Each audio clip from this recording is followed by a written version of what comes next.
आवाज येतो सगळ्यांना?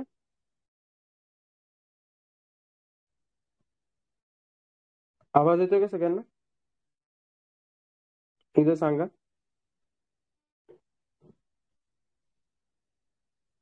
येस सॉरी, ते काही चुकून हे झालं, सेशन एंड झालं. ठीक आहे, इथपर्यंत कळालं सगळ्यांना? स्क्रीन दिसते सगळ्यांना? इथपर्यंत कळालं आहे का? काही कोणाला इश्यू आहे का? आपण पुढे परत घेऊया, पुन्हा एकदा चालू करूया आपण. ओके, इथपर्यंत सगळ्यांना कळालंय का? चलो ठीक आहे. मग मी काय सांगेल तुम्हाला, तुम्ही जे डेली वाचणार आहात ते दररोज रात्री 2 तासात तुम्हाला जे दिवसभरात जे वाचलेलं आहे ते तुम्हाला रिवाईज करायचं आहे. नाहीतर तुम्ही काहीही अर्थ नाही तुमच्या. मग समजा आता मी तुम्हाला त्याचं डेलीचं प्लॅनिंग सांगतो. ठीक आहे, आता हे सांगितलं तुम्हाला. आता डेली आपण सरासरी असं पकडू की डेली तुम्ही 11 तास अभ्यास करा अशा अपेक्षेने धरू आपण. 10 to 11 hours अभ्यास कराल. ठीक आहे, आता बघा 6 hours तुम्ही तो विषय जो असेल तो आपण जो सांगितलं तो विषय करणार. ठीक आहे, नंतर 2 hours तुम्ही सिसॅट करणार आहे. ओके, 2 तास. परत 1 hour तुम्ही काय करणार आहे? करंट. ओके, चालू घडामोडी. आणि हे 2 तास तुम्हाला हे डेली डिव्हिजनसाठी तुम्ही दिवसभरात काय वाचलं, पाठांतरासाठी, रिव्हिजनसाठी जे काय वाचलं असेल तुम्ही पुन्हा रिवाईज करण्यासाठी दिवसभरातले शेवटचे रात्रीचे 2 तास हे तुम्हाला ठेवायचे.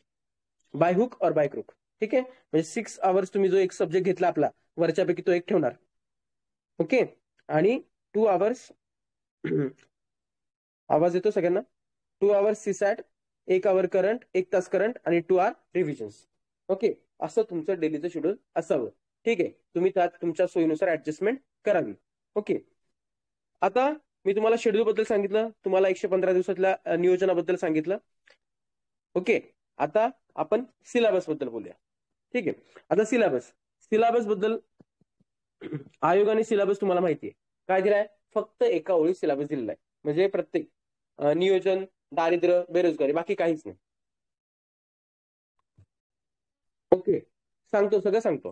ठीक आहे, आता सिलेबस आयोगाने फक्त एका ओळीत मेन्शन केलाय. मग त्याला काय तुम्हाला, मग आपण सिलेबस आत्मसात कसा करायचा, त्याला फक्त आणि फक्त एकच तुमच्याकडे आहे, जे म्हणजे आयोगाचे PYQ पेपर्स. हे तुम्हाला दिशादर्शक ठरतील, हेच तुम्हाला मार्गदर्शन करतील. बाकी कोणीच मार्गदर्शन करणार नाही. बघा, तुम्ही ऍटलिस्ट कमीत कमी 15 पासून किंवा 16 पासूनचे 23 पर्यंतचे, 16 ते 23 पर्यंतचे पेपर तुम्ही आयोगाचे, राज्यसेवा पूर्वचे, हे तुम्ही व्यवस्थित निहाळले पाहिजेत. त्यातलं प्रत्येक शब्द आणि शब्द व्यवस्थित वाचला पाहिजे.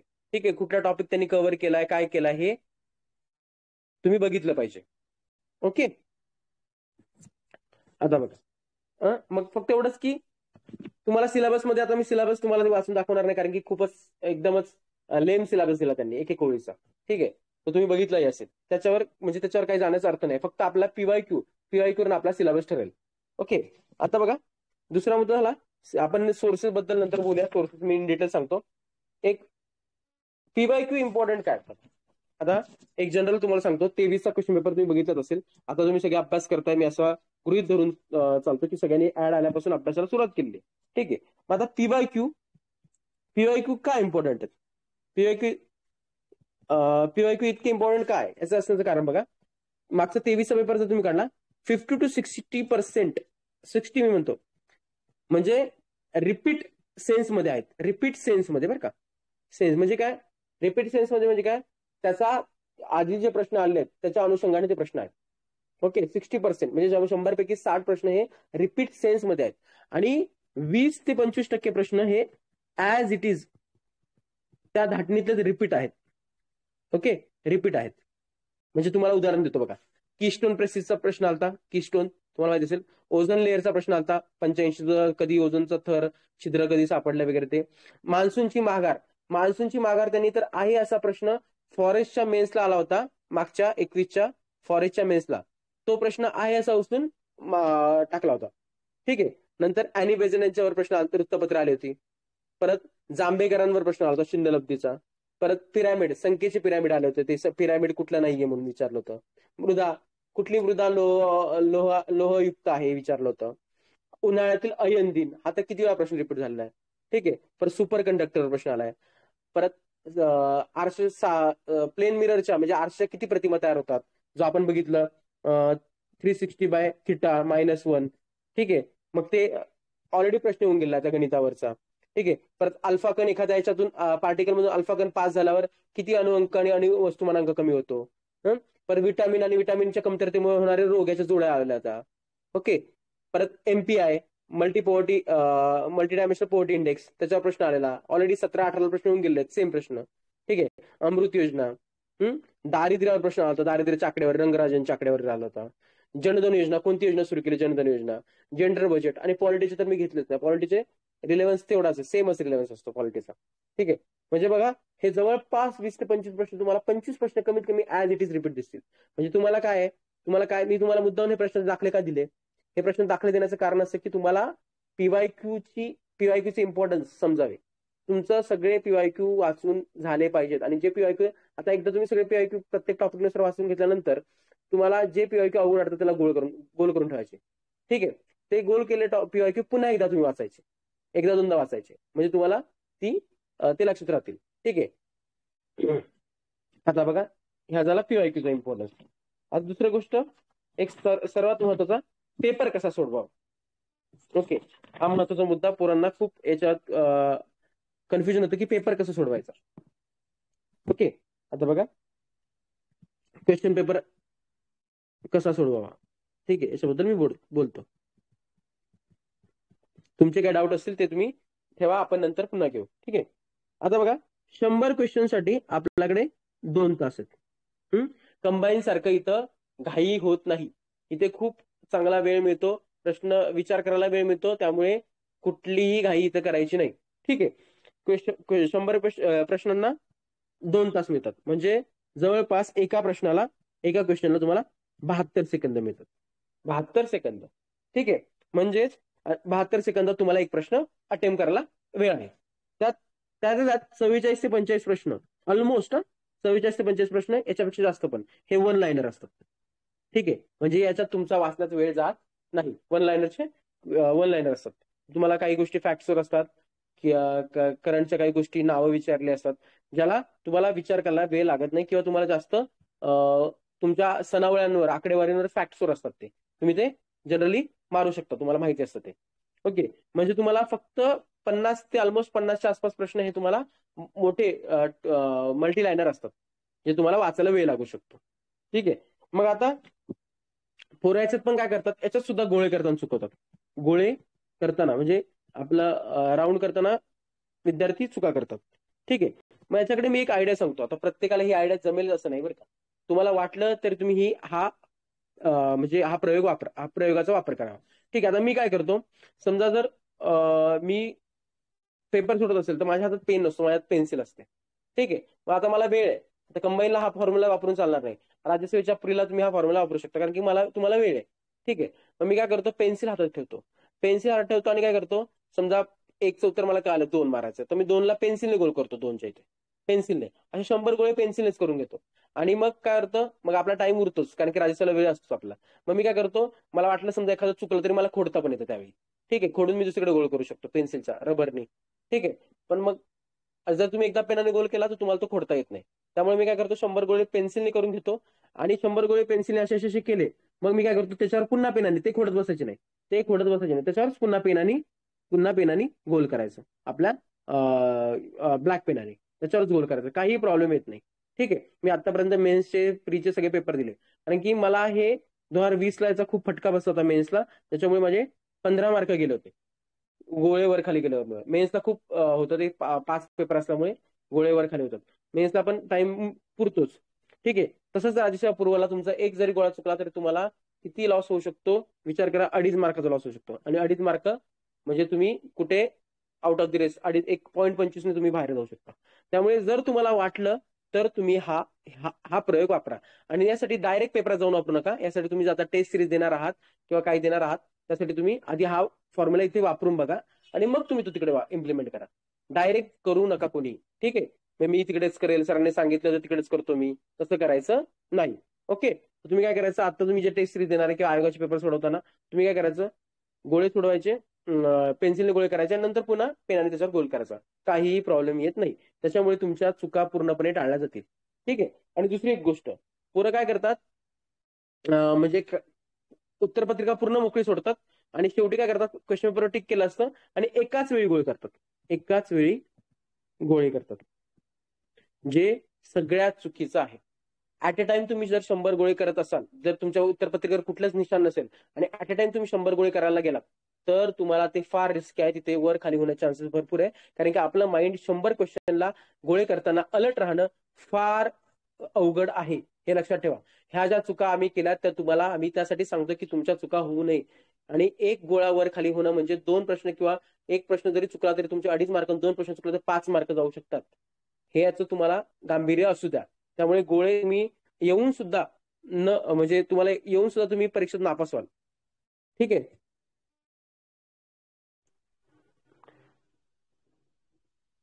ओके, ठीक आहे. हे झालं. तुम्हाला कोणाला आवाज येतोय सगळ्यांना? आवाजाचा इश्यू नाही ना? आवाज येतोय का सगळ्यांना?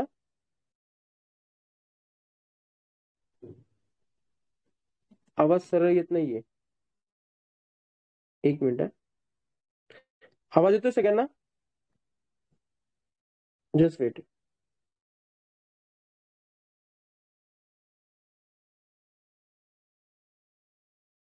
प्लीज इथे नेटवर्क चांगलं आहे, तुम्ही नेटवर्क चेक करा प्लीज.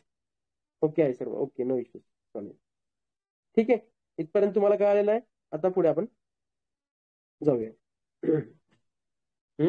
हा, आता आपण काय काय पॉईंट बघितले.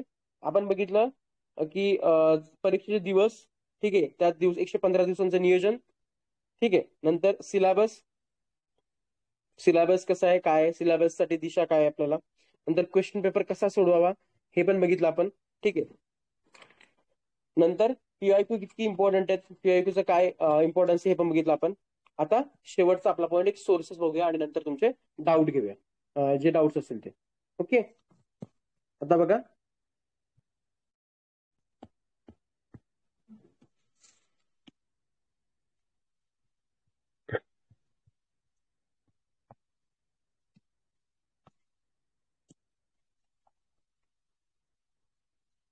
मी सोर्सेस तुम्हाला सांगतो. तुमचे सोर्सेस वेगळे असू शकतात, पण तुम्ही त्यानुसार तुम्हाला वाटेल ते तुम्ही तुम्ही जे आधी सोर्सेस वाचले ते कॅरी करू, पुन्हा एकदा ते ठेवू शकता. परत जर तुम्हाला त्यातून रिझल्ट येत नसेल तर तुम्ही बदलणं गरजेचं आहे. ओके, आता बघा सोर्सेस. ओके, पहिलं हिस्ट्री. पुन्हा एकदा हिस्ट्रीचं आपण मी तुम्हाला म्हटलं एन्शियंट मेडिवल, ठीक आहे. ओके, आता एन्शियंट मेडिवल साठी मी काय वाचलं ते तुम्हाला सांगतो, ठीक आहे. मी वाचलं यना कदम हे पुस्तक होतं, ते तुम्हाला म्हणणार आहे ते वाचा. सांगतो मी तुम्हाला फक्त मी काय वाचलं ते. यना कदम यांचं जे 2012 पूर्वी सब्जेक्टिव्ह एक्झाम होती डिस्क्रिप्टिव्ह, ठीक आहे, त्यासाठी महाराष्ट्र लोकसेवा आयोगासाठी हे पुस्तक वापरलं जायचं. आणि मग मी तेच यना कदमचं पुस्तक वाचून त्याच्या नोट्स काढल्या होत्या. आणि मला त्याचा इतका फायदा झाला, आत्तापर्यंत जे प्रश्न आले प्राचीन मध्ययुगीनचे, जवळपास मी त्यातले 95% त्यातले प्रश्न ऍज इट इज आलेले आहेत आणि मला टॅकल करता आले. ठीक आहे, मग तुम्ही हे वाचा का? नाही, मी याच्या नोट्स काढलेल्या आहेत, याच्या नोट्स मी ऑलरेडी पुरवलेल्या आहेत. याचा तुम्हाला पुरावा दाखल सांगतो बघा. मागच्याही मालविका अग्निमित्राचा प्रश्न आलता, हे नाटक कोणावर बेस आहे, शुंग घराणा आणि विदर्भाचा यज्ञसेन आहे, याचा प्रश्न आपल्या नोट्समध्ये होता. ठीक आहे. दुसरा एक अकबराचा प्रश्न आलता. तिसरा एक व्यापार विनिमयाचे साधन आलतं, खालीपैकी कुठलं नाही, निष्क. परत ते गण आणि श्रेणी हे तर याच्यातले होते. गण आणि श्रेणी हे गण आणि श्रेणी हे व्यापार विनिमय साधन आहे का? नाही. हे काय, ही हायरार्की तिथली. ठीक आहे. मग ते प्रश्न आपला ऍज इट इज नोट्स मधले होते. ठीक आहे, म्हणजे ते मी ऑलरेडी आधीच नोट्स टाकलं होतं आपल्या मेन चॅनलवर, त्याच तुम्ही वाचल्या. आणि तुम्हाला जर जे ऑलरेडी काय वाचतात, लुसेंट वगैरे वाचायचं असेल, तुम्ही लुसेंट वाचा. मी कधीच लुसेंट वाचलेलं नाहीये. ठीक आहे, मी कधीच लुसेंट वाचलेलं नाही. मी फक्त तेच पुस्तक वाचलेलं आणि त्याच्याच नोट्स माझ्या 15 पानाच्या नोट्स मी त्याच वाचतो आणि मला आतापर्यंत त्याच्यावर रिझल्ट आलेला आहे. ठीक आहे, तर तुम्ही लुसेंट वाचत असाल तर तुम्ही काही प्रॉब्लेम नाही, तुम्हाला वाचू शकता, तुम्ही कॅरी करू शकता पुन्हा. ठीक आहे. नंतर दुसरा प्रश्न आला आधुनिक भारताचा. आधुनिक भारताचा, ठीक आहे. आता आधुनिक भारतामध्ये मी तुम्हाला माझा एक्सपिरियन्स नुसार सांगतो की मला सगळ्यात बेस्ट बुक वाटतं कोळंबे सरांचं पुस्तक. कोळंबे सरांचं पुस्तक इतिहासाचं. कोळंबे सरांचं पुस्तक हे अमालगमेशन ऑफ ग्रोवर, बिपिनचंद्र, जयसिंगराव पवार या 3-4 पुस्तकातून आणि हे ह्या पुस्तकातून सरांनी काढलेलं आहे. आणि जे खूप ऑथेंटिक आणि खूप चांगलं पुस्तक आहे. आणि त्याच्याने तुमचे क्वेश्चन्स, आधुनिक भारताचे क्वेश्चन बऱ्यापैकी टॅकल होतील. तुम्हाला सांगतो बऱ्यापैकी. आता इतिहास हा इतका वाईड आहे की त्याला काहीच मर्यादा नाही. ठीक आहे. आणि महाराष्ट्रासाठी आता आम्ही वाचलो होतं. मी आधी सुरुवातीला कठारे वाचलो होतं. नंतर आम्ही आमच्या नोट्स काढल्या होत्या. विकास सरांच्या नोट्स होत्या आमच्या हिस्ट्रीच्या. विकास सरांनी नोट्स आपल्या ते पब्लिश करतील, आपले भरारीचे सर आहेत विकास सर. त्यांनी याच्या नोट्स काढल्यात हिस्ट्रीच्या. तुम्हाला बघितलं 1857चा उठाव त्यांनी किती डिटेलमध्ये तुम्हाला पुरवलेला आहे. तुम्ही आपल्या नोट्स बघितला असतील. त्याच त्यांनी नोट्स प्रत्येकाने YCMU तसेच त्यांनी याच्या आपल्या नेटचा वापर करून तसेच अनेक रेफरन्स म्हणजे संदर्भ ग्रंथ वापरून त्या नोट्स काढलेल्या आहेत प्रत्येक विषयाच्या, त्या हिस्ट्रीच्या प्रत्येक टॉपिकच्या. त्या तुम्हाला ते पुरवतीलच, त्याचा काही विषय नाही. पण तुम्ही जर ते नसेल वाचणार, तुम्हाला कठारे किंवा गाठापैकी कुठले वाचले तरी चालेल. ठीक आहे. त्यापैकी वापरा. हे बस झालं हिस्ट्रीसाठी. तुम्ही एवढं वाचलं मोर दॅन सफिशियंट आहे. नंतर जॉग्राफी आणि एन्व्हायरमेंट. जॉग्राफी आणि एन्व्हायरमेंटसाठी मी तुम्हाला सांगतो, सौदी पेक्षा बेस्ट कुठला सोर्स नाही. सौदी आणि 11वीचं NCERT, 11वीचं NCERT आणि बाकीचे NCERT वाचायला वेळ मिळाला तर ठीक आहे. आणि स्टेट बोर्ड तुम्हाला स्टेट बोर्ड तुम्ही वाचणं अपेक्षित आहे. ठीक आहे. तर सौदी, 11वी NCERT, स्टेट बोर्ड. हा, आता स्वाती पाटील मॅडम महाजन सरांचं नको का? तर महाजन सरांचं पुस्तक तुम्ही वाचलं असेल तर काही प्रॉब्लेम नाही. पण महाजन सरांच्या पुस्तकाचा मला एक तोटा असा वाटतो की त्यात खूप अनावश्यक डेटा दिलाय, जो आपल्या लक्षात राहूच शकत नाही मला कधी वेळा. ठीक आहे. खूप अनावश्यक डेटा दिलाय. तो मेन्ससाठी ठीक आहे, प्रीसाठी एवढं गरजेचं नाही असं मला वाटतं. खूपच अनावश्यक डेटा आहे. ठीक आहे. तर सौदी सरांचं पुस्तक हे आयोगाचा ऑथेंटिक सोर्स आहे असे प्रश्न आहेत. तर 11वीचं NCERT प्राकृतिकसाठी बेस्ट बुक आहे. मागच्या एक कापसाचा प्रश्न आला होता बघा, तो NCERT मधला प्रश्न होता. आहे असा प्रश्न होता NCERT मधला, कापसाचा प्रश्न. ठीक आहे. आयोगाने कापसाचा प्रश्न विचारला होता. कापूस हलका आहे, त्याचं रिझन्स आणि असर्शनचे जे प्रश्न येतात म्हणजे विधान आणि कारण, हे सगळे NCERT मधले येतात. ठीक आहे. तर तुम्ही एवढं केलं मोर दॅन सफिशियंट आहे तुम्हाला. ठीक आहे. आणि एन्व्हायरमेंटला आपलं घोरपडे सरांचं पुस्तक छान आहे एन्व्हायरमेंटचं. ठीक आहे. किंवा मी माझ्या नोट्स आहेत त्या नोट्स पण पुरवल्या होत्या ऑलरेडी. आणि नाहीतर मग आपल्या नोट्स आपण व्यवस्थित एकदम प्रिंटेड नोट्स काढतोय, ज्याच्यामधून तुमचं एन्व्हायरमेंट नक्की कव्हर होईल. तर तुम्हाला बॅचच्या विद्यार्थ्यांना पुरवले जातील. ओके. नंतर महत्वाचा विषय सायन्स बद्दल खूप काय नेमकं करावं सायन्स बद्दल. ठीक आहे. तर सायन्सला NCERT हा सगळ्यात महत्वाचा, आणि NCERT स्टेट बोर्ड खूप चांगला सोर्स आहे. आता कुठला स्टेट बोर्ड? सर आम्ही 10वीपर्यंत स्टेट बोर्ड वाचले, त्यातलं काहीच येत नाही. तसं नाही. स्टेट बोर्ड म्हणला 11वी-12वीचं बायोलॉजी, 11वी-12वी बायोलॉजी स्टेट बोर्डचं तुम्ही बघा आहे असे प्रश्न. मागच्या वेळी प्रश्न हा आला होता बघा तेव्हा. मेयोसिस मधला स्टेप विचारला त्यांनी. प्रोफेसच्या स्टेप विचारला होता.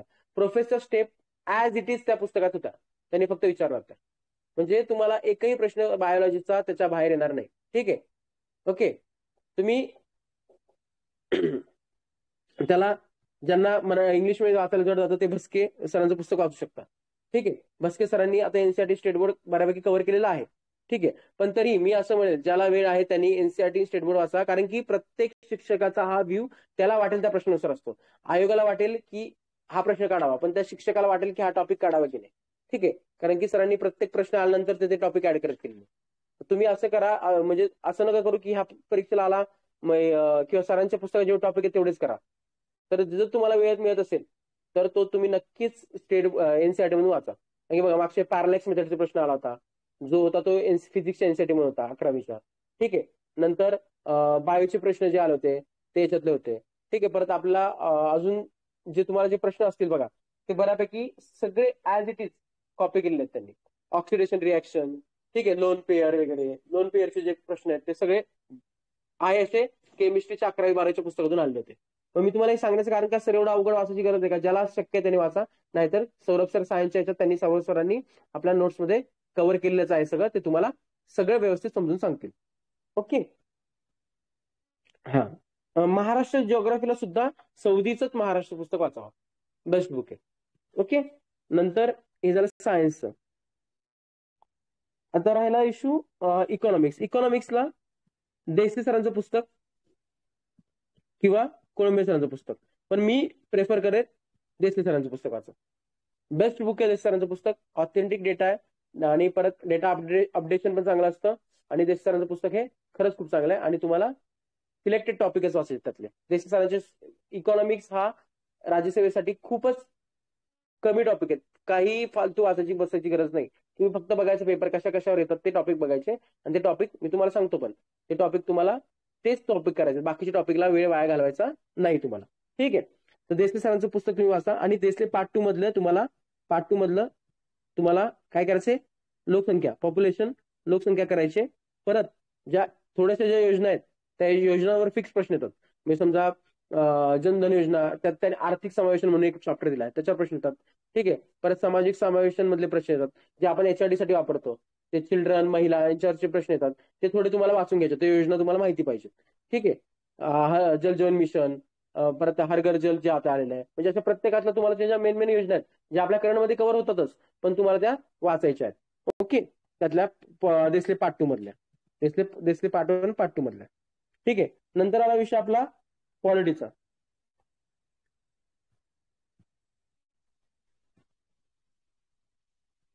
आता बघा, पॉलिटी हा असा विषय ज्याला तेच पुस्तक आहे आणि तेच प्रश्न आहे, फक्त फिरवले जातात प्रश्न. फक्त शाब्दिक खेळाचा योग्य मेळ म्हणजे पॉलिटी, बाकी काही नाही. फक्त तिथे शाब्दिक खेळ केला जातो आणि फसवला तर लाईन इकडून तिकडे केली जाते किंवा काही दुसरं काहीतरी टाकलं होतं. नाहीतर पॉलिटी तुम्ही कितीही मातबर असाल, पॉलिटी जर तुम्ही शब्दानी शब्द वाचलं तरच तुम्हाला पॉलिटी कळेल. नाहीतर तुम्हाला पॉलिटी असं वाटतं की खूप सोपं आहे, पण प्रश्न सोडवताना आपलं इतकं चुकतं पॉलिटी की खूप खूप चांगल्या 4-4, 5-5 वर्ष पोरांचा अभ्यास असलेल्यांचं 15 पैकी 6, 7, 7 चुका होतात आणि जे तुम्हाला रेसमधून बाहेर काढू शकतं. तुमच्या पॉलिटीला 15 पैकी 14 मार्क्स, 14 प्रश्न तुमचे बरोबर आलेच पाहिजेत. आणि त्याला वेगळा सोर्स पण नाहीये. आपल्याला माहिती एकाच पुस्तकातून येणार आहे. ठीक आहे. फक्त कीन रिडिंग म्हणतो आपण, कीन रिडिंग आणि कीन ऑब्झर्वेशन. फक्त आपल्याला कळलं पाहिजे आपला आयोग कुठे फसू शकतो कुठे नाही फसू शकत. ठीक आहे. म्हणजे आपण इम्फेसिस केलं पाहिजे. तुम्हाला पॉलिटी हा विषय खूप वर तुम्हाला म्हणजे सेफ स्कोअर मध्ये घेऊन जाऊ शकतो. त्यामुळे त्याला आपण लक्ष्मीकांत वाचा किंवा कोळंबे सरांचं पुस्तक वाचा. ठीक आहे. आता मी लक्ष्मीकांतपेक्षा काही टॉपिकला कोळंबे सरांचं पुस्तक का प्रेफर करेल बघा. ज्यांनी लक्ष्मीकांत वाचलं असेल तर ठीक आहे, पण ज्यांनी कोळंबे सरांचं पुस्तक वाचलंय त्यांना काय एक आयडिया येईल.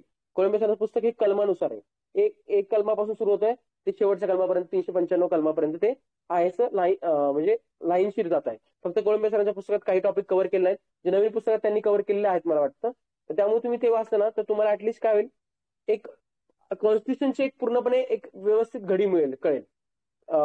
लक्ष्मीकांतमध्ये काय होतं, मध्येच केंद्र राज्य संबंध टाकलाय, जो भाग 11 पासून मध्येच आणीबाणी टाकलाय, ते जे चुकीचं वाटतं मला, जे पर्सनली ते चुकीचं वाटतं. त्यामुळे तुम्ही कोळंबे सरांचं पुस्तक आहे ना, हे प्रॉपर एक कलम 1 पासून कलम 395 पर्यंत व्यवस्थित दिलेलं आहे.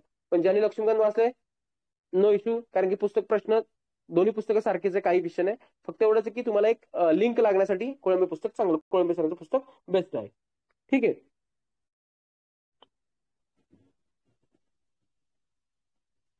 आता बघा, आणि दुसरा आला मुद्दा पंचायतराज. तर पंचायतराजला एवढं सगळं वाचायची, लवटे सरांची पुस्तक वाचायची गरज नाही. लवटे सरांच्या मागे जे चार्ट दिलेले आहेत, चार्ट ते शॉर्ट नोट्स म्हणजे चार्ट दिलेत, मी तेवढे तरी वाचले तरी मोर दॅन सफिशियंट आहे.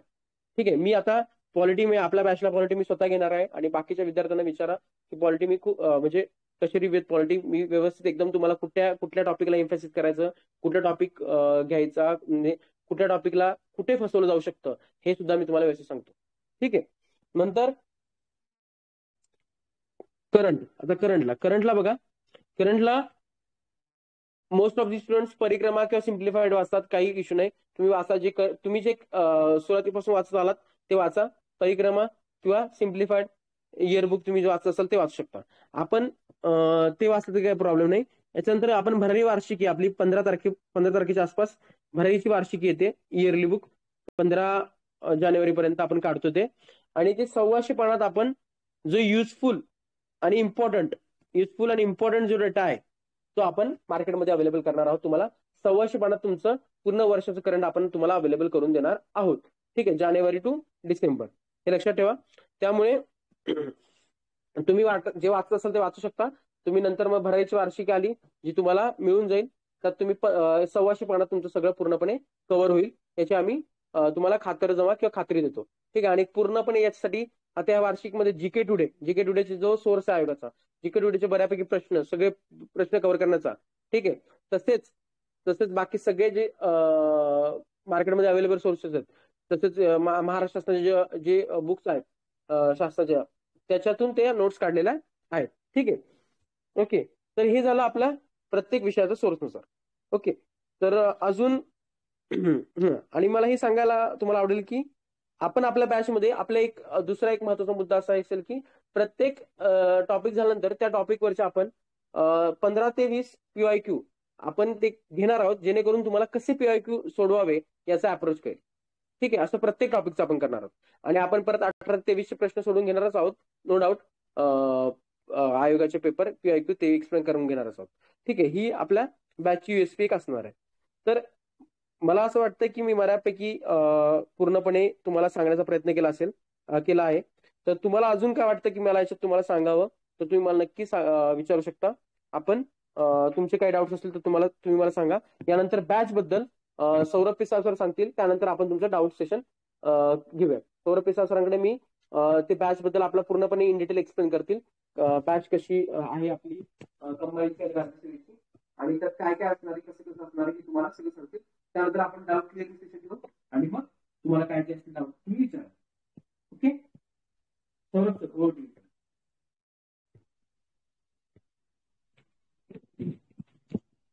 तर विद्यार्थी मित्रांनो, अक्षय सरांनी आपल्याला खूप चांगल्या प्रकारे या ठिकाणी मार्गदर्शन केलेलं आहे की आपण कशा प्रकारे आपला प्लॅन येणाऱ्या आगामी राज्यसेवा परीक्षेच्या संदर्भात केला पाहिजे. तर आपण आता मी तुम्हाला स्पेशली आपल्या बॅच संदर्भात माहिती देतोय की आपण हा अट्टहास तुमच्यासाठी का केलाय. हा एक विशेष उपक्रम जो आहे फोटो ऑन बॅच, हा तुमच्यासाठी का घेऊन आलोय. तर बघा, बरेच विद्यार्थी असे असतात त्यांना वाचन सगळं होतंय, पण काही जणांना एक मेंटॉरशिपची गरज असते किंवा हा हे असं वाच किंवा हा योग्य मार्गदर्शनाची गरज असते. तर त्यासाठी ते तिथे थोडंसं मागं पडत असतात.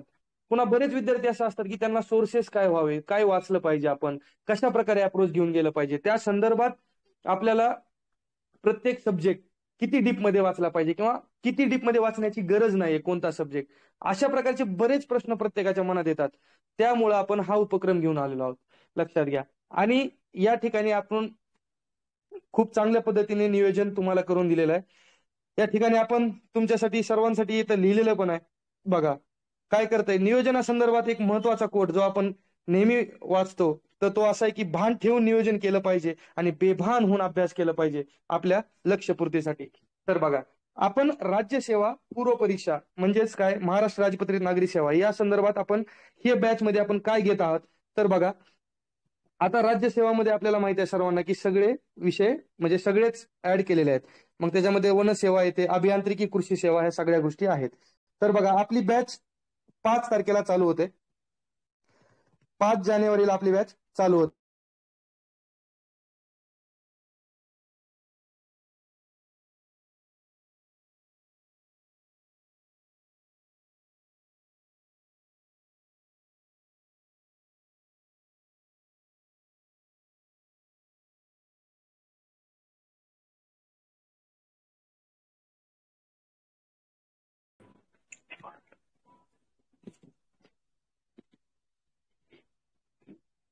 बघा, आपण काय करतोय, 2 सब्जेक्ट ऍट अ टाइम घेत आहोत राज्यसेवेच्या बॅचमध्ये सुरुवातीला.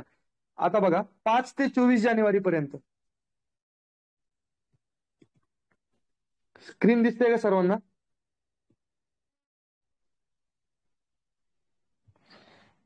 बघा, 5 जानेवारी पासून आपण बायोलॉजी आणि जॉग्राफी प्लस एन्व्हायरमेंट हा 24 जानेवारी पर्यंत आपण हे विषय शिकवून संपवणार आहेत.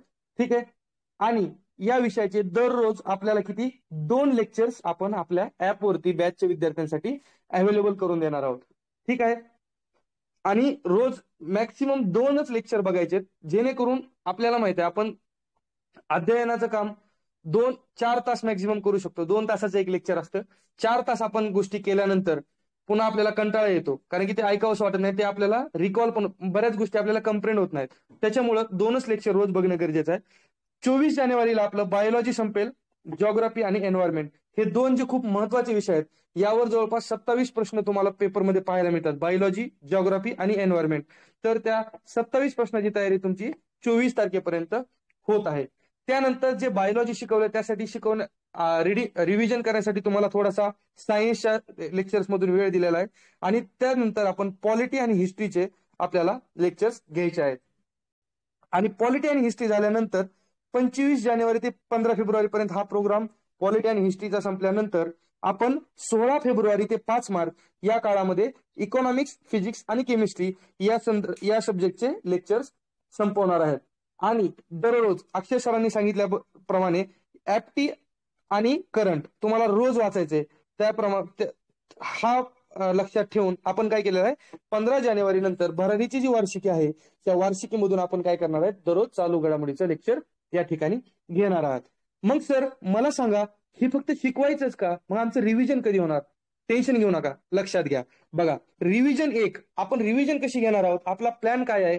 तर जे काही विद्यार्थी आपल्या बॅचला ऍडमिशन घेतील, ठीक आहे, तर त्या विद्यार्थ्यांचा आपण काय करतोय, टेलिग्रामवर एक ग्रुप काढतोय.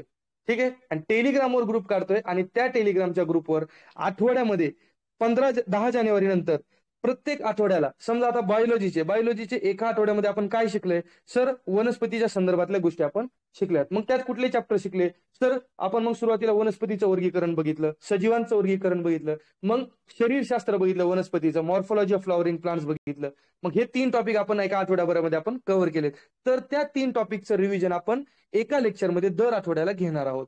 आणि त्यामध्ये हे 1 to 1 सेशन असेल, त्यामध्ये विद्यार्थ्यांना आपण प्रश्न विचारण्याचे सुद्धा त्या ठिकाणी उपलब्ध असणार आहात.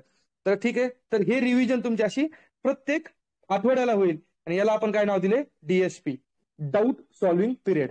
ठीक आहे, या डीएसपीच्या माध्यमातून तुमचे काय होईल, एक तर डाऊट क्लिअर होतील आणि तुमचं काय होईल, रिव्हिजन पण होईल. ठीक आहे, मग दुसरी रिव्हिजन कधी घेतोय सर, बघा, संपूर्ण सिलेबस आपला 5 मार्चला संपल्यानंतर दुसरी रिव्हिजन आपण सब्जेक्ट वाईज घेतोय.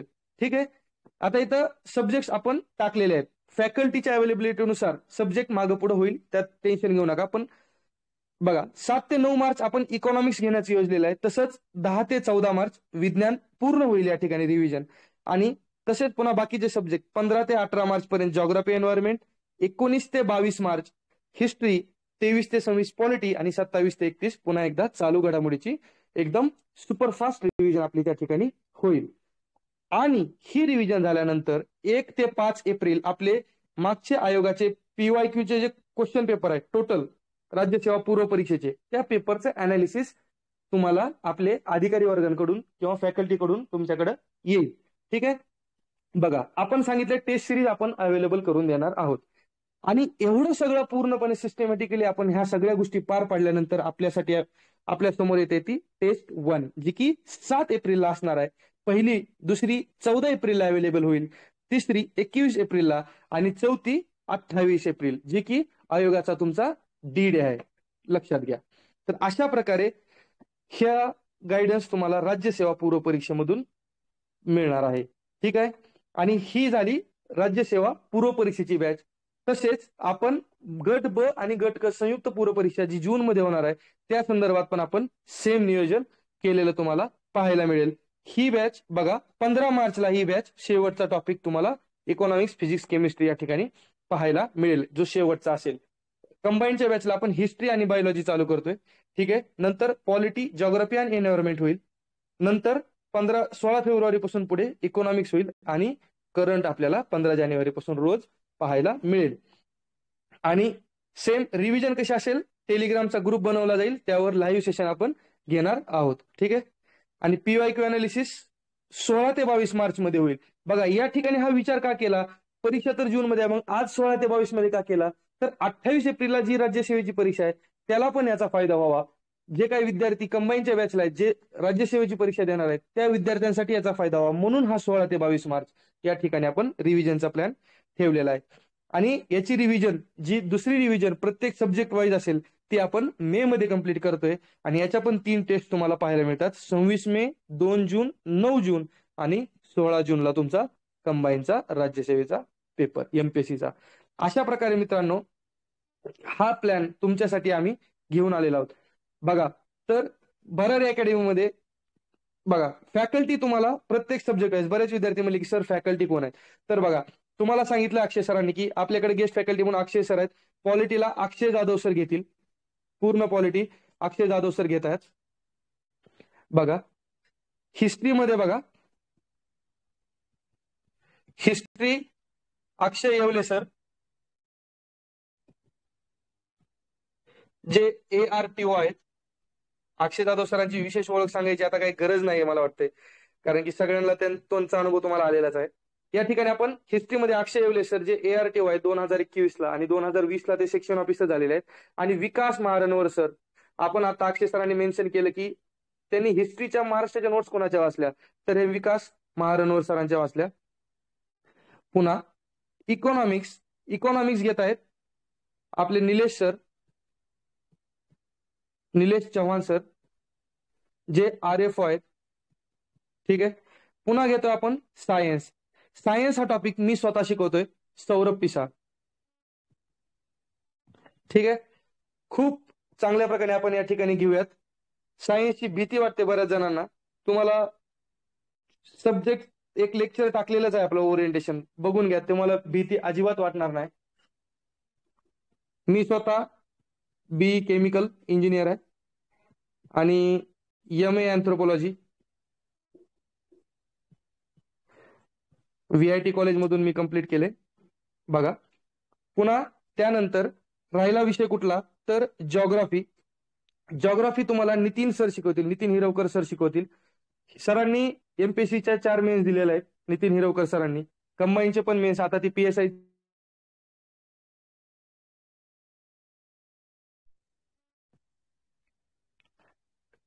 आपला राहतोय.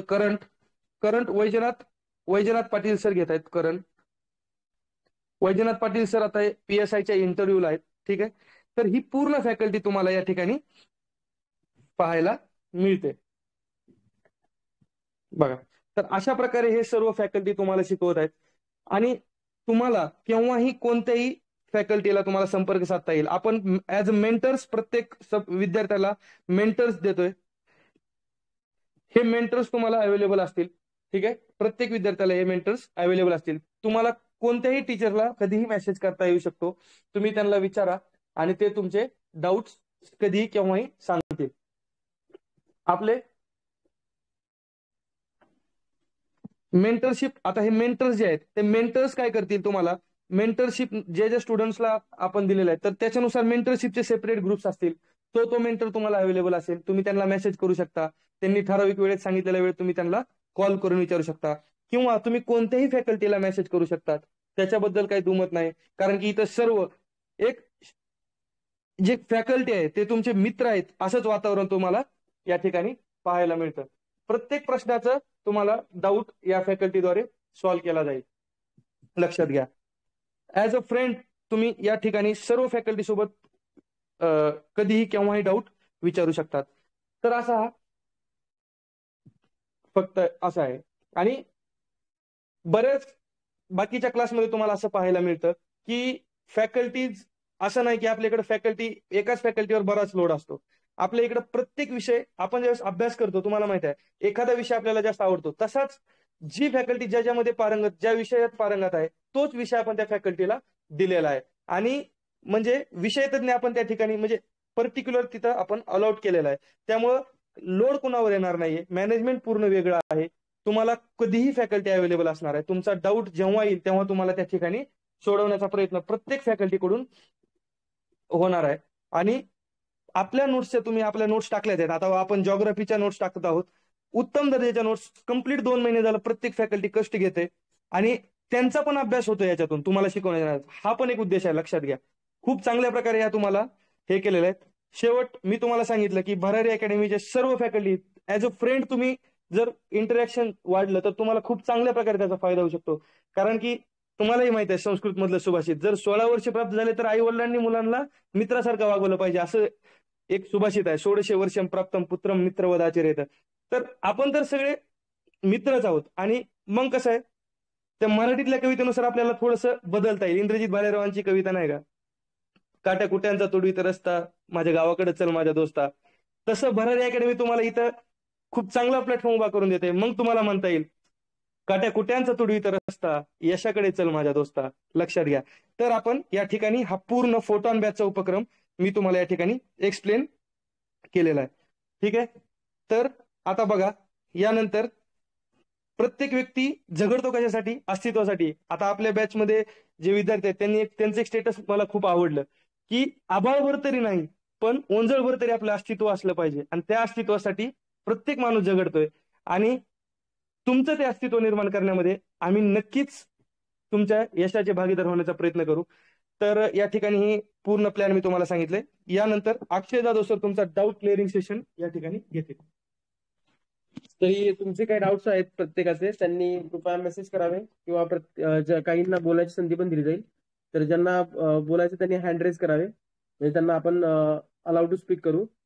तर कृपया तुमचे काही जे प्रश्न असतील ते तुम्ही. ओके. फर्स्ट अटेम्प्ट असेल त्यांनी रिडिंग किती करावे आणि नोट्स कधी काढावेत. ठीक आहे. आता बघा, नोट्स किती काढावे आणि कधी नोट्स किती काढाव्या. आता नोट्स काढाव्यात जर तुम्ही आत्ताच जर अभ्यास सुरू केला असेल तर नक्कीच तुम्ही तुमच्या आधी लगेच नोट्स न काढता 2 रिडिंग झाल्यानंतर नोट्स काढायचा. ठीक आहे. पहिल्या रिडिंगला तर तुम्ही पुस्तकावर अंडरलाईन सुद्धा करायची नाही. पहिली रिडिंग तुम्ही अशीच वाचून घ्यायची, आणि मग दुसऱ्या रिडिंगला तुम्हाला जेव्हा तुम्ही PYQ वाचणार त्यावेळी तुम्हाला अंडरलाईन करायचं कळेल. ओके. आणि मग त्यानंतर तुम्ही तिसऱ्या रिडिंगला तुम्ही नोट्स काढायच्या. ठीक आहे. आता तुम्ही नोट्स काढताना सुद्धा ज्या म्हणजे जी लोक ज्यांनी अनुभवी लोक आहेत किंवा ज्यांनी 3-4 मेन्स दिलेल्या आहेत त्या लोकांच्या बघून नोट्स काढायच्या. त्याचे काय होतं, आपण जेणेकरून आहे असं पुस्तक उतरवतो, तसं करायचं नाही. ठीक आहे. फीज काय आहे, फीज बद्दल आपण आपल्या पॅम्पलेटवर दिलेलं आहे. बघा, राज्यसेवेसाठी पहिल्या 50 विद्यार्थ्यांसाठी 3,500 रुपये आहे, आणि कंबाईनसाठी 2,500 रुपये आहे पहिल्या 50 विद्यार्थ्यांसाठी. आणि इंटिग्रेटेड बॅच दोन्ही बॅच घेतला तर 5,500 रुपये आहे. नाहीतर परत जर तुम्ही 50 विद्यार्थ्यांनंतर 500 रुपये फी एक्स्ट्रा आहे. आणि ऍडमिशन आपलं आज सकाळी सुरू झालेलं आहे. आज रात्रीपर्यंतच कुपन 500चं ऑफ आहे, कारण की ऑलरेडी आपले 50च्या पुढे ऍडमिशन सकाळीच गेले होते. फक्त आपण विद्यार्थ्यांच्या मागणीनुसार आज दिवसभर आपण पूर्ण कुपनचं ऍडमिशन ठेवलेलं आहे. त्यामुळे आज ज्यांना ऍडमिशन घ्यायचंय 500 रुपये ऑफनी, त्यांनी आज रात्री 12 पर्यंत घ्यावं. नाहीतर उद्या विदाऊट कुपन तुम्हाला 500 रुपये एक्स्ट्रा, प्रत्येक बॅचला 500 रुपये एक्स्ट्रा भरावे लागतील. ठीक आहे. 3 रिडिंग जर तुम्ही काहीच नुकतीच सुरुवात करत असाल तर 3 रिडिंग पॉसिबल होणार नाही. ठीक आहे. मग तुम्ही 3 रिडिंग पॉसिबल होणार नाही तर अशा वेळी तुम्ही काय करायचं, तुम्ही नोट्स न भानगडीत पडता तुम्ही म्हणजे एखाद्यांच्या ज्यांनी चांगले पोस्ट होल्डर वगैरे आहेत त्यांच्या ज्या नोट्स असतील त्या तुम्ही वाचायचे परवडतील. तुम्ही मग त्या 3 महिन्यात तुम्ही नोट्स काढणार कधी, तुम्ही वाचणार कधी, ते तुम्हाला पॉसिबल होणार नाही. ठीक आहे. अजून कोणाचे काही इश्यूज? कंबाईन प्लस राज्यसेवा कसं करावं? ठीक आहे. आता कंबाईन राज्यसेवा तुम्ही बघितलं तर ऑलमोस्ट राज्यसेवा जर तुम्ही केली तर तुमचं कंबाईन हे होऊनच जातं. फक्त मला वाटतं 2-3 म्हणजे तुम्हाला सीसॅट जर तुम्ही केलं तर ते पण होऊन जाईल कंबाईनचं.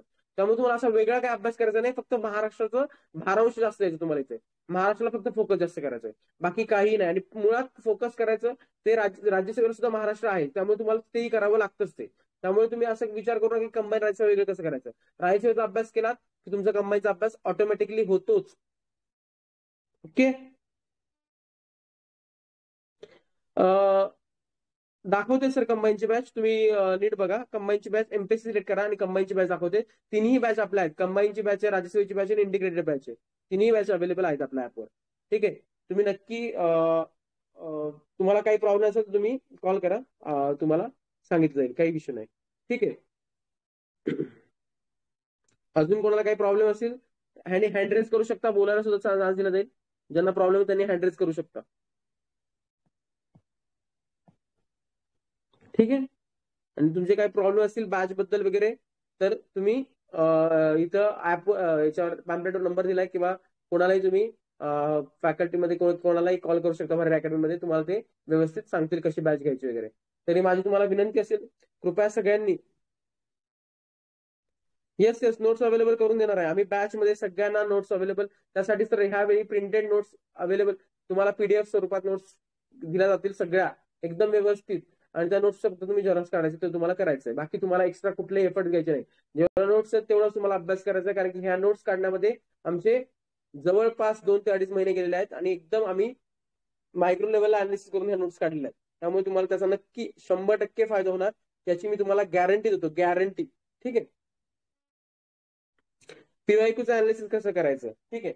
आता पीवायक्यू अनालिसिस कसं करायचं, तर मुळात मुद्दा पहिला पीवायक्यू, तुम्ही जर एखादा प्रश्न बघितला, त्या प्रश्नाचा विचारण्यामागचा आयोगाचा कौल काय होता? तो सिलेबसला धरून होता का? तर मोस्ट ऑफ द क्वेश्चन हे सिलेबसला धरूनच असतात. ठीक आहे. एखादा क्वेश्चन बाहेरचा असतो. मग ते पीवायक्यू नंतर बघितलं तर तुम्ही काय बघायचं, तो कुठल्या टॉपिकला धरून आलेला आहे. मग त्या टॉपिकच्या अनुषंगाने तुम्हाला बाकीचे प्रश्न कव्हर करायचे त्याच्यानुसार. ठीक आहे.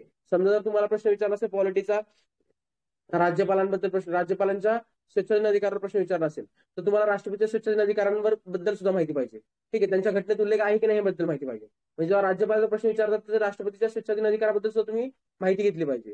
हे पीवायक्यू अनालिसिस झालं तुमचं. तर तुम्ही फक्त पीवायक्यू बघताय, त्याचं उत्तर बघताय, हे चुकीचं आहे हे बरोबर आहे, हे फक्त बघणं, याला पीवायक्यू अनालिसिस बघत नाही. तुम्ही राज्यपालांचा स्वच्छतेने विचारलाय तर तुम्ही राष्ट्रपतींचा स्वच्छतेने अधिकार बघणं सुद्धा गरजेचं आहे. तुम्हाला जर मुख्यमंत्र्यांच्या तरतुदीबद्दल विचारलं, तुम्हाला पंतप्रधानांच्या तरतुदीबद्दल माहिती असणं गरजेचं आहे. कळलं का? म्हणजे तुम्ही त्या अनुषंगाने तुम्हाला तुमचा पीवायक्यू अनालिसिस करणं गरजेचं आहे. ओके. आप्पा नवरे सरांचं 21,000चं पीवायक्यू बुक कसं यूज करायचं? ते फक्त तुम्हाला एक प्रश्नावली आहे तुमच्यासाठी. ते प्रश्नावली ते उत्तर आहे. तुम्हाला ते प्रश्न आणि त्या प्रश्नाची तुम्हाला त्या प्रश्नातून तुम्हाला काय घ्यायचंय हे तुम्हाला तिथेच लिहून घ्यायचंय. त्याच पुस्तकात तुम्हाला तिथे लिहायचंय की हा प्रश्न समजा हे विचारलंय, हे विचारण्यामागचं कारण काय, मग हे विचारलं तर मला याच्यातला अजून ऍडिशनल डेटा काय लिहून ठेवता येईल तिथं. ठीक आहे. मग तो तुम्ही लिहून ठेवायचा तिथं. ओके. अजून कोणाला काय प्रश्न? ज्याला बोलायचं असेल ते हँड रेज करू शकतात, मी त्यांना बोलायला संधी देतो. नाहीतर नसतील प्रश्न तर मग आपण थांबूया. आणि हा, मी तुम्हाला एक अजून कोणाला काही प्रश्न असतील तर थांबू शकतो आपण. आणि हा, दुसरा मुद्दा राहिला बॅच. आता बॅचचा आजचा व्हिडिओ भर्रे अकॅडमीच्या ऍपवर तुम्हाला मिळून जाईल, टेलिग्रामला मिळून जाईल आणि भर्रे अकॅडमीच्या ऍपवर मिळून जाईल. भर्रे अकॅडमी आपला प्ले स्टोरवर गेला तर तुम्हाला ऍप दिसेल. त्या ऍपमध्ये तुम्ही जाऊन तिन्ही बॅच आहेत. बॅच ह्या व्हिडिओ स्वरूपातच असणार आहेत. बॅच ह्या काही प्रमाणात रेकॉर्डेड, काही प्रमाणात लाईव्ह असे असणार आहेत. ठीक आहे. दररोज फक्त 2च लेक्चर टाकले जाणार आहेत सरांनी सांगितल्याप्रमाणे, सौरभ सरांनी. ठीक आहे. आणि त्या 2 लेक्चरवर, ते 2 लेक्चर तुम्हाला ते डेली तुम्हाला ते 2 लेक्चर कव्हर करायचे. तुम्हाला उगाच आम्ही लेक्चर टाकून त्याचे तुम्ही तुमचं बघा, पूर्ण बघत नाही. त्यामुळे हे जे मगाशी प्लॅनिंग केलेलं आहे, ते मायक्रो लेवलचं प्लॅनिंग आपण केलेलं आहे एकदम, की कुठल्या दिवशी काय होणार काय होणार. ठीक आहे. याच्यात तुमचा पूर्ण सिलेबस कव्हर करण्याची 100% हमी मी तुम्हाला देतो. ठीक आहे. ओके. फीस तुम्हाला ऑलरेडी, फीसचं स्ट्रक्चर ऑलरेडी तुम्हाला दिलेलं आहे.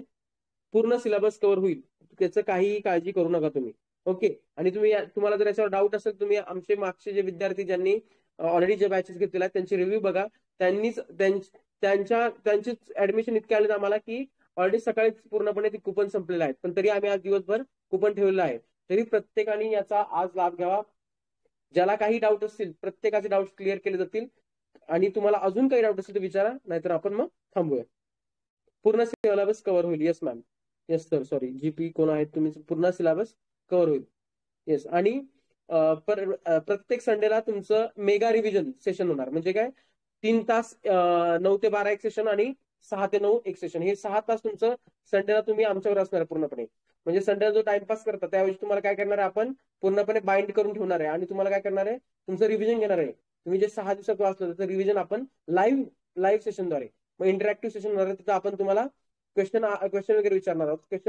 प्रश्न उत्तर एकमेकाला विचारून रिव्हिजन घेणार आहोत. म्हणजे आपण असं नाही की व्हिडिओ टाकून देणं आपली जबाबदारी संपली. तर तुम्हाला मेंटर अलॉट करणार आहे, मेंटरशिप असणार आहे. तुम्ही तुमचे डाऊट विचारू शकता. तुम्हाला कुठले प्रश्न आले तर रिस्पेक्टिव्ह फॅकल्टीला तुम्ही तो प्रश्न पाठवू शकता. त्या प्रश्नाचं ते फॅकल्टी एक्सप्लेनेशन तुम्हाला टेलिग्राम ऑडिओ मार्फत पाठवेल. कळलं? तुम्हाला तुमच्या प्रत्येक प्रश्नाचं निराकरण होईल. येस ऑब्विसली आहे. का पॉसिबल नाही? पॉसिबल आहे. कंबाईन 65 पॉसिबल आहे. फक्त तुम्ही पॉसिबल आहे का, जर तुम्हाला स्वतःवर डाऊट असेल तर मला माहित नाही, पण कंबाईन 65 पॉसिबल आहे. सगळ्यांनी पाडलेत, काही प्रॉब्लेम नाही. येस, ही सगळ्यांसाठी बॅच आहे. फ्रेशर पासून ओल्ड स्टुडंट पर्यंत, ज्यांना एमपीएससी दिशा कळली नाही 3-4 वर्ष झालं आणि जे नुकतेच एमपीएससी साठी आले, फ्रेशर साठीच मुळात जास्त बॅच आहे. फ्रेशर सगळं व्यवस्थित मायन्यूट लेवलला असं पळवलं जाणार नाही. प्रत्येक टॉपिक इथं शिकवला जाणार आहे. टॉपिक टार्गेट मिळणार का? यस, तुम्हाला तेच सांगतो, तुम्हाला तुमच्या प्रत्येक संडेला रिव्हिजनच होणार आहे, मेगा रिव्हिजन म्हणून 3-3 तासाचे. म्हणजे समजा बायोलॉजीने आपण सुरुवात काय करणार आहे, बायोलॉजी आणि यांनी सुरुवात, जॉग्राफीने सुरुवात करणार आहे. तर त्या 6 दिवसाची बायोलॉजी जॉग्राफीची होईल, तेच तुमचं रविवारी तुमचं मेगा रिव्हिजन होणार आहे आणि त्याच्यावर तुम्हाला प्रश्न विचारले जाणार आहेत. परत आपण 3 टेस्ट पण घेणार आहोत त्याच्यात, राज्यसेवेच्या पण आणि कंबाईनच्या पण 3 टेस्ट, ज्या पूर्णपणे आयोगाच्या धर्तीवर काढल्या जाणार आहेत आणि प्रत्येक रिस्पेक्टिव्ह फॅकल्टी त्या पूर्णपणे अभ्यास करून त्या काढणार आहेत. त्याचं तुम्हाला एक्सप्लेनेशन सुद्धा मिळणार आहे. ओके, म्हणजे आपण कुठलाच पॉईंट सोडत नाहीये, प्रत्येक ऍस्पेक्ट तुमचा कव्हर करतोय. तुम्हाला पेपर देताना समजा पेपर द्यायची भीती वाटत असेल किंवा पेपरमध्ये प्रेशर येत असेल, तुमचे ते प्रेशर आपण रिलीज करण्यासाठी आपण तुम्हाला टेस्ट सिरीज पण देतोय. त्या टेस्ट सिरीज तुम्ही प्रत्येक आपल्या रिस्पेक्टिव्ह फॅकल्टी किंवा रिस्पेक्ट मेंटरला तुम्ही तुमचं पाठवायचं की बाबा हा सर हे माझा एवढा स्कोर आलाय. मग तुमच्या प्रत्येक 3 याचा तो ग्राफ केला जाईल की तुम्हाला किती वाटतं. समजा पहिल्या कंबाईनच्या तुम्हाला 40 मार्क आले, दुसऱ्याला 50 आले, 60 आले, तर तुमचा स्कोर इम्प्रुव्हमेंट कसा होतं हे सांगितलं जाईल. तुम्ही कुठे चुका करता हे तुम्हाला सांगितलं जाईल. प्रीसाठी फक्त प्रीचे पीआयक्यू करायचे असं काही नाही. तुम्ही बाकीचे ज्या मुख्याला जे आलेत ते केले तरी बेस्ट, कारण की मागच्या जो प्रश्न होता मान्सूनची माघार, फॉरेस्टच्या मुख्यचा प्रश्न ऍज इट इज त्यांनी उचलला होता. यस, सगळ्यांना टॉपिक जो टार्गेट मिळेल. अजून काही प्रश्न आहेत का तुमचे? असतील तर सांगा, नाही तर आपण मग थांबूया. ओके, चालेल, थँक्यू. मग ऑल सब्जेक्ट, यस, ऑल सब्जेक्टच्या प्रिंटेड नोट्स मिळतील. मॅथ्स आणि रिझनिंग नाही शक्य, ते घेतलं जाणार नाही. फक्त तुम्हाला एक थोडं 2-3 लेक्चर ठेवू आपण एक गायडन्ससाठी. कंबाईन मध्ये मॅथ्स आणि रिझनिंगचे 10 टॉपिक आपण घेणार आहोत. अक्षय खाडे सर घेतील, ते 10 टॉपिक घेतील कंबाईनचे. डेमो लेक्चर आपण ऑलरेडी एक सायन्स टाकलंय, प्रत्येक विषयाचं आपण डेमो लेक्चर टाकणार आहोत. तुम्हाला काल एक सायन्स टाकलेलं आहे, आपण आज उद्या जॉग्राफी टाकणार आहोत. प्रत्येकाचे डेमो लेक्चर तुम्हाला मिळून जातील, काही टेन्शन नाही. ओके, चालेल. अजून काही इश्यू? कंबाईनसाठी आपण 10-12 टॉपिकचे आपण 10-12 टॉपिक कव्हर करणार आहोत, जे महत्वाचे टॉपिक आहेत. पण पूर्ण मॅथ्स आणि रिझनिंग शक्य नाही. ओके, तुम्हाला मी उगाच खोटं बोलणार नाही. बाकीचे विषय मात्र पूर्ण व्यवस्थित डिटेलमध्ये घेतले जातील, याची तुम्हाला मी शाश्वती देतो. तुम्ही असं म्हणू शकत नाही की सर हा टॉपिक कव्हर झाला नाही. ठीक आहे, ओके, चालेल. तर तुम्ही आजच्या आज लवकर प्रत्येकाने ऍडमिशन घ्यावं आणि कदाचित तुम्हाला याचा म्हणजे निश्चित तुम्हाला फायदा होईल, पण कदाचित तुम्हाला परत त्याचा रिग्रेट नको वाटायला की सर आम्ही बॅच घेतली नाही म्हणून आम्हाला स्कोर आला नाही. कारण की मागच्या वेळेस मुलांचं झालं होतं आणि ज्यांनी बॅच घेतली नाही त्यांना ते राहून गेले, त्यांचा मित्र पास झाला, असं झालेलं आहे. तुमच्या बाबत व्हायला नको, हीच माझी तुमच्या एक चिंता. त्यामुळे तुम्ही सगळ्यांनी नक्की विचार करा. आणि आपली फी एकदम माफक आहे. तुम्ही बाहेर बघितलं तर एका विषयाला एवढा फी आहे. आपली सगळी राज्यसेवेची मिळून फी आता आज रात्री 12 पर्यंत 3,500 आहे. आणि सगळे विषयाच्यात एकदम, शिवाय नोट्स वगैरे तुम्हाला एकदम एफर्ट, प्रत्येक विषयाला वेगळे शिक्षक, प्रत्येक मेंटर अलॉट केलं जाणार आहे. तुम्हाला सगळं त्यात 3 टेस्ट असणार आहेत, तुम्हाला पीआयक्यू अनालिसिस असणार आहे, हे सगळं तुम्हाला पुरलं जाणार आहे. त्यामुळे तुम्ही त्याचा नक्की विचार करा. ओके, आणि रात्री आज 12 पर्यंत तुम्ही ऍडमिशन लवकरात लवकर घेऊन टाका, हीच तुम्हाला माझी विनंती. नोट्स फक्त परचेस करता येणार नाही सर, सॉरी. नोट्स नाही, आपण बॅचच्या विद्यार्थ्यांनाच नोट्स प्रोव्हाइड करणार आहोत. येस, व्हिडिओ लेक्चर असणार आहे. हे आपण टेलिग्रामचं लेक्चर घेतलं, हे फक्त आपल्या टेलिग्रामवर लेक्चर असणार नाही. आपले लेक्चर हे भर्रे अकॅडमी ऍपवर असणार आहेत. आपल्या टेलिग्रामवर असणार आहेत. आपले लेक्चर हे प्ले स्टोरवरून तुम्ही भर्रे अकॅडमीचं ऍप डाउनलोड केल्यानंतर तुम्हाला तिथं लेक्चर्स अवेलेबल होणार आहेत. ठीक आहे, तुम्ही तिथं पेमेंट केल्यानंतर तुम्हाला तो कोर्स परचेस केल्यानंतर तुम्हाला त्या विषयाचे लेक्चर्स मिळणार आहेत. ठीक आहे, त्यामुळे तुम्ही टेन्शन घेऊ नका. ते लेक्चर हे रेकॉर्ड स्वरूपात असणार आहे आणि रिव्हिजन तुमचं दर संडेला असणार आहे. ते रिव्हिजन हे तुमचं पूर्णपणे लाईव्ह इंटरॅक्टिव्ह सेशन असणार आहे तुमचं एकमेकांना. आपण गिव्ह अँड टेक, म्हणजे आम्ही तुम्हाला प्रश्न विचारला, तुम्ही उत्तर द्यायची, म्हणजे आणि तुम्हाला रिव्हिजन स्वरूपात आपण जे आठवड्यात झालं ते घेणार आहोत. दर संडेला कुठलेही एक्स्ट्रा लेक्चर टाकलं जाणार नाही. ओके, अजून काही? चालेल, ठीक आहे. तर तुम्हाला माझी विनंती आहे, लवकरात लवकर ऍडमिशन तुम्ही करावं. ठीक आहे, थांबूया. अजून तुम्हाला काय डाऊट असेल तुम्ही कोणी पर्सनली कोणाला कॉल करून आमच्या भरायच्या कोणत्याही संस्थांना कॉल करून विचारू शकता. आणि भरायचे तुम्ही सगळे मेंबर व्हा, सदस्य व्हा, हे तुम्हाला मी आणि क्लास म्हणजे क्लास म्हणण्यापेक्षा एक परिवारामध्ये येऊन तुम्ही एक जॉईन करा ते बॅच, तुम्हाला नक्कीच फायदा होईल. आणि खूप फायदे झालेले विद्यार्थी आहेत तेच आमच्याकडे परत मेन्स मागच्या प्री पास झाले विद्यार्थी पुन्हा आमच्याकडे आलेले आहेत. त्यांना माहिती आहे प्री शाश्वत पास होणार आहे. मागच्या वेळी आमच्याकडे नोट्स वगैरे एवढ्या प्रिपेअर नव्हत्या. ह्यावेळी आम्ही पूर्णपणे व्यवस्थित एकदम प्रोफेशनल म्हणजे वेने नोट्स वगैरे काढून एकदम प्रॉपर तुम्हाला सगळं अवेलेबल करून देत आहोत. ठीक आहे. आणि एकदम रिझनेबल फी मध्ये, एवढ्या कमी दरात तुम्हाला कुठेच फी भेटली. तर बघा तुम्ही बघितलं असेल तर काही काही बॅच ह्या काही नसताना या 3,000 3,000 3,500 आहेत काही नसताना. ठीक आहे. आम्ही पूर्णपणे व्यवस्थित तुम्हाला प्रत्येक याला फॅकल्टी वेगळ्या प्रत्येक विषयाला तो तुम्हाला असणार आहे, प्रत्येक मेंटर असणार आहे, तुमच्या प्रश्नांचे उत्तर तुम्हाला दिले जाणार आहेत. त्यामुळे तुम्हाला नक्कीच फायदा होईल याची मी तुम्हाला शाश्वत देतो. आणि तुमची प्री आमच्या बरोबर आलात तर तुमची प्री निघण्याचे तुमचे 90% चान्सेस वाढते, मी सांगतो. आणि फक्त तुम्हाला तर तुमचे एफर्ट देणं गरजेचं आहे. म्हणजे आम्ही तुम्हाला आला तुम्ही क्लास घेतला म्हणजे तुम्ही पास व्हाल असं नाही. तुमचा अभ्यास करणं तुम्हाला महत्वाचं आहे. आम्ही तुमचा फॉलोअप घेणार, पण त्या फॉलोअपमध्ये तुम्ही आम्हाला फसवणं हे चुकीचं आहे. नंतर मग बॅच नाही घेतली तरी चालेल. ठीक आहे. म्हणजे आम्ही तुमचा फॉलोअप घेणार, तुम्ही म्हणणार सर मी अभ्यास करतोय आणि आम्हाला खोटं सांगणार, आम्ही तुम्हाला तिकडे बघायला येणार नाहीये तुम्ही अभ्यास करता की नाही. ठीक आहे. तर आम्ही तुमचा फॉलोअप घेत राहणार, तुम्ही काय करणार तुम्हाला प्रश्नही विचारत राहणार. ठीक आहे. तर तुम्ही हे लक्षात ठेवा. अशा रीतीने आपली बॅच होणार आहे. तुम्हाला नक्कीच फायदा होईल. तुम्ही नक्की घ्या. धन्यवाद. Thank you very much. थांबूया मग आपण.